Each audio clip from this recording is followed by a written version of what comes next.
இப்போ தான் நம்ம சேனலுக்கு நீங்கள் முதல் முறையாக வரீங்கன்னா தயவுசெய்து கீழே இருக்கிற ரெட் கலர் சப்ஸ்கிரைப் பட்டன் அழுத்தி சப்ஸ்கிரைப் பண்ணிக்கோங்க. கூடவே அந்த பெல் பட்டன் அழுத்தி ஆள்னு கொடுத்துக்கோங்க. அப்போ தான் நம்ம போடுற வீடியோ உங்களுக்கு தினமும் கிடைக்கும். சரி வாங்க இப்போ நம்ம வீடியோக்குள்ளே போகலாம். கடலூரில் திருமணமான ஒரு பெண்ணுக்கு ஏகப்பட்ட ஆண் நண்பர்களாம். இரவு நேரத்தில் அவர் தண்ணி அடிப்பாராம். அதுவும் மிட் நைட்டில் ஆண் நண்பர்களுடன் சேர்ந்து கும்மாளம் போடுவாராம். இந்த பெண்ணினுடைய பெயர் சரஸ்வதி.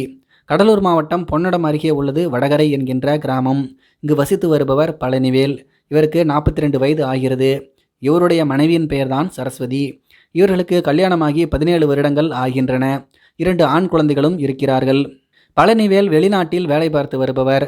கடந்த 10 வருடங்களுக்கு மேலாகவே வெளிநாட்டில்தான் கஷ்டப்பட்டு சம்பாதித்து அந்த பணத்தை குடும்பத்துக்கு அனுப்பி வைத்து வருகிறார். ஆனால் கணவர் வெளிநாடு போனதிலிருந்தே சரஸ்வதியின் நடவடிக்கையில் மாற்றம் தென்பட்டது. நிறைய ஆண் நண்பர்களுடன் நெருங்கி பழகியதாகவும் தெரிகிறது. பழனிவேல் அனுப்பி வைத்த பணத்தை கொண்டு அந்த ஆண் நண்பர்களுடன் சேர்ந்து தண்ணி அடித்தும் நெருக்கமாகவும் இருந்து வந்ததாக கூறப்படுகிறது. இந்த நிலைமையில்தான் பழனிவேல் குவைத்திலிருந்து கடந்த 3 மாதங்களுக்கு முன்பு சொந்த ஊருக்கு வந்திருக்கிறார். நேற்று முன்தினம் இரவு தம்பதிகள் 2 பேரும் வீட்டில் தூங்கிக் கொண்டு இருந்திருக்கிறார்கள்.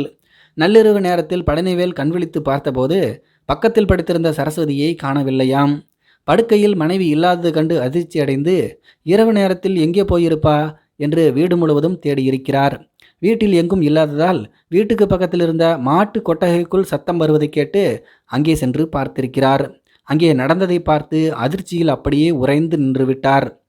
அந்த மாட்டு கொட்டகையில் சரஸ்வதி தன்னுடைய ஆண் நண்பர்களுடன் சேர்ந்து தண்ணி அடித்து நெருக்கமாக இருந்ததாக தெரிகிறது. இதை கண்ணால் பார்த்ததுமே பழனிவேல் ஆத்திரத்தில் கத்தி உள்ளார். இதனால் அங்கிருந்த ஆண் நண்பர்கள் உடனே எகிரி குதித்து தப்பிவிட்டார்கள். சரஸ்வதி மட்டும் அங்கேயே நின்று கொண்டிருந்தார். இதனால் சரஸ்வதி மீது கடும் கோபம் ஏற்படவும் அவரை வீட்டுக்கு இழுத்து சென்று பழனிவேல் சரமாரியாக அடித்து தாக்கினார். இதில் சரஸ்வதி அங்கேயே சுருண்டு விழுந்தார். சரஸ்வதியினுடைய அலறல் சத்தம் கேட்டு அக்கம் பக்கத்தினர் ஓடி வந்து பார்த்தபோது சரஸ்வதி இறந்து போய் கிடந்தார். பிறகு போலீசாருக்கு தகவல் தெரிவிக்கப்பட்டதை அடுத்து அவர்கள் விரைந்து வந்து சடலத்தை மீட்டு போஸ்ட்மார்ட்டம் செய்ய அனுப்பி வைத்தனர். பழனிவேல் இப்போது ஜெயிலில் இருக்கிறார். தாய் தகப்பனின்றி அந்த 2 குழந்தைகளும் கதறிக்கொண்டிருக்கின்றன. கூடா நட்பு கேடாய் முடிந்துவிட்டது. இதை பற்றி உங்களுடைய கருத்துக்கள் என்ன அப்படிங்கிறது கீழே இருக்கிற கம்பாசில் தெரியப்படுத்துங்க. மேலும் இது போன்ற வீடியோக்களை பார்க்க நம்முடைய சேனலை சப்ஸ்கிரைப் பண்ணிக்கோங்க. நன்றி, வணக்கம்.